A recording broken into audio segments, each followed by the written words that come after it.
Okay, so imagine this. You've just pulled a brutal 18-hour day. Your inbox is at zero, your caffeine is still surging, your eyes are gritty, but you're proud because you've just crushed it. That's zooming in on you doing a killer day.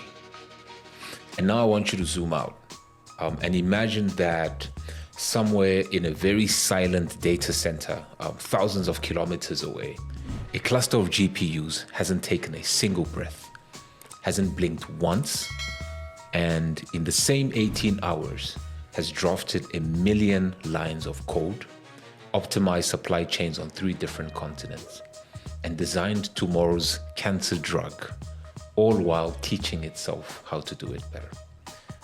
Welcome to the era where effort alone is obsolete. You can't out-hustle, out-grind, or out-coffee break the machines. They don't get tired. They just get updates. So the real question isn't, can you work harder? It's, can you or can we as human beings rethink what work even means when your new colleague is an algorithm that never sleeps? My name is Ted Koka, and on this episode of the Winners Win podcast, I want to dive into 10 brutal but brilliant reasons why you and I and every human on this planet cannot outwork AI. Buckle up, because the clock on human-only productivity has officially just hit zero. Let's go.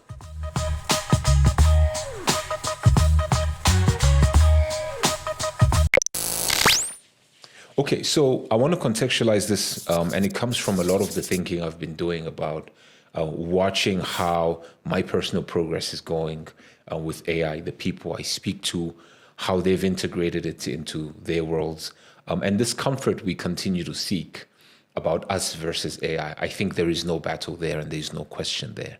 I want to contextualize it by giving you what I think the headline is, what it means for us as human beings, giving you a hard fact, and then giving you an example. All right. So here are 10 reasons why I think we can no longer outcompete or even compete against AI. Number one is the infinite shift and zero yawns. Right. This thing works 24/7, doesn't yawn at all.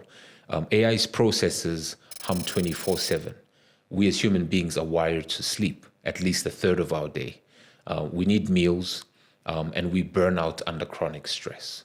The hard fact is that your chatbot doesn't get cranky on a night shift. It's a basic thing. The example here is that Klarna's OpenAI-powered assistant took over 2/3 of their customer support services. And those are chats, by the way. And I think it was their very first month.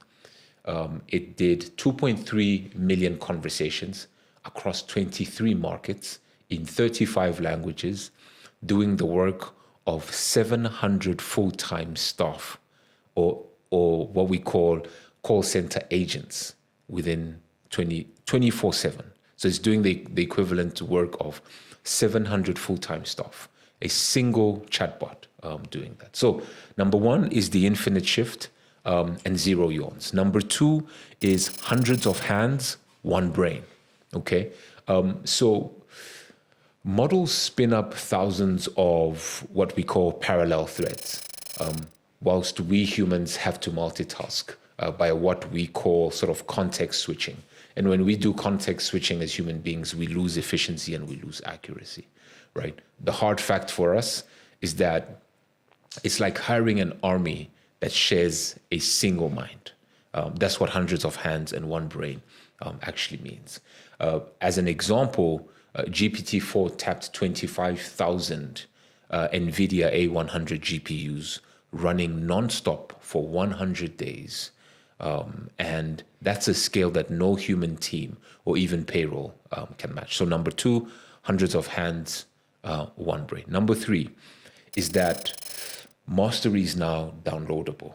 Okay, you fine tune an AI once, and the large language model inherits new expertise instantly. We as human beings need years of study, we need practice, and we need an immense amount of time for us to make the same skills jump. The hard fact is that skills are now a zip file. That's something we have to contend with. The example here is that the legal tech startup called Harvey added 10 billion tokens of US case law to a custom GPT, and lawyers preferred 97% of its answers compared to the generic GPT-4, and that's only months after it was founded. Okay, so number 3 is that mastery is now downloadable. Number 4 is what I'm calling the sort of bottomless data buffet. And what this means is that AI ingests terabytes that nobody could read in a lifetime. We humans hit what we call a sort of cognitive overload after we read, a few research papers. The hard fact to accept here is that AI eats the internet for breakfast. An example is that AlphaFold, which is like this protein system that recognizes protein structures, have a public database that now hosts 200 plus million predictable, sort of protein structures. And that's a corpus that no human lab could ever catalog. All right. So number 4, the bottomless data buffet. Number 5 is pixel perfect memory. Okay. Large language models recall every token they have ever seen. Our memories decay, it distorts. And with the passage of time, we begin to forget facts. And that's just a natural thing for us as human beings. The hard fact here is that nothing slips through its mental fingers. Almost nothing slips through the AI's mental fingers. The example here is that IBM Watson, when it was first launched, I think it was the drug discovery. It came preloaded with 25 million abstracts, 1 million full text articles, and 4 million patents before scientists even asked the first query. All right. So number 5, pixel perfect memory. Number 6, and this is really critical because it's what drives workplaces, emotion-free consistency. Code or large language models generally don't have bad days, whereas human performance swings with the mood, with our moods, our health, or even our morale, and that's problematic. The hard fact here is that the robots don't call in sick, and the example here is that Amazon just, I think, a few weeks or months ago, deployed their 1 millionth warehouse robot, each of them hitting their SLA targets without ever taking a lunch break. So number 6 is emotion-free consistency. Number 7 is scalable replication. And so when you need more capacity for AI, all you have to do is you have to copy the model and then you pay for a bit more compute. When you need more human capacity, we have to start by recruiting and then training. We need offices and then we need salaries. The hard fact here is that adding staff in the AI era is now a drop-down menu. Okay. To give you the example is that GitHub's Copilot already services 77,000 organizations only 3 years after launch. And this is fueled by near instant cloud scaling. And so whenever any organization needs more clouds, it happens with sort of the drop of a hat. So number 7 is scalable replication. Number 8, microsecond feedback loops. This is really critical to how advancement happens. AI can run hundreds of experiments per minute, whereas humans have to schedule a meeting, we have to design the survey, and then we have to wait weeks for the results. You can see the contrast between the two of them. And the hard fact is that by the time you are done picking your font, the AI is on its 250th revision. It's just the way it goes. A very good example of this right now is that Netflix runs I think plus minus 250 A/B tests every year, each touching about 100,000 users. And that's just the velocity that's impossible from manual research and development alone, right? So that's incredible. So number 8, microsecond feedback loops are very critical to how we're going to experience this new world. Number 9, sort of this cost curve landslide. And what this means is that over time, the price of compute continues to plummet. That's very important because what drives AI is the cost of compute.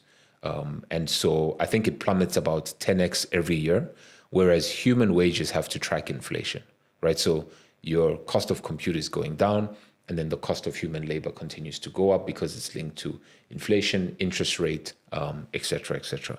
And then you also have this upward seniority component that's really critical. The hard fact here is that horsepower is cheaper every quarter. People are not, okay?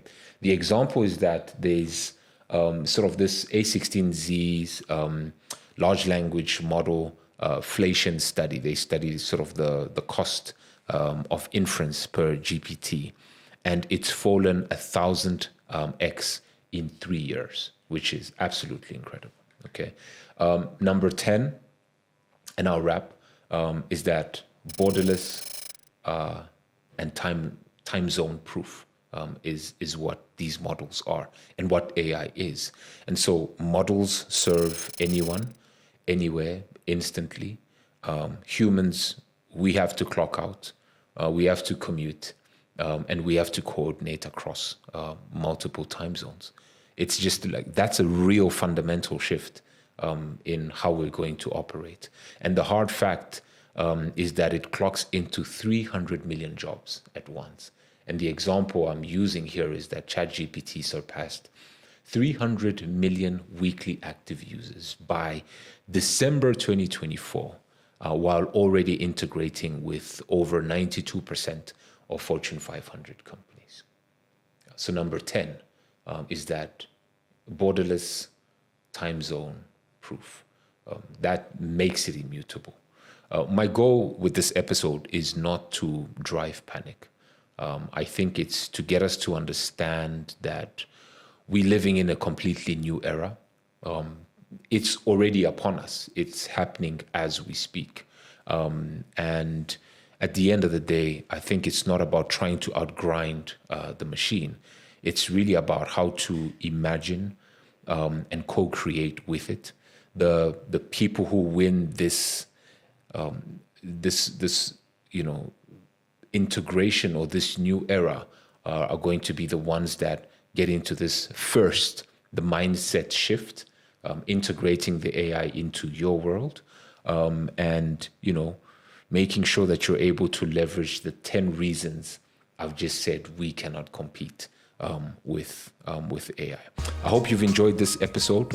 Leave me your thoughts, your comments, and I'm happy to jam in the comments as well. All right, this is another episode of Winners Win. I'll see you next time. Cheers.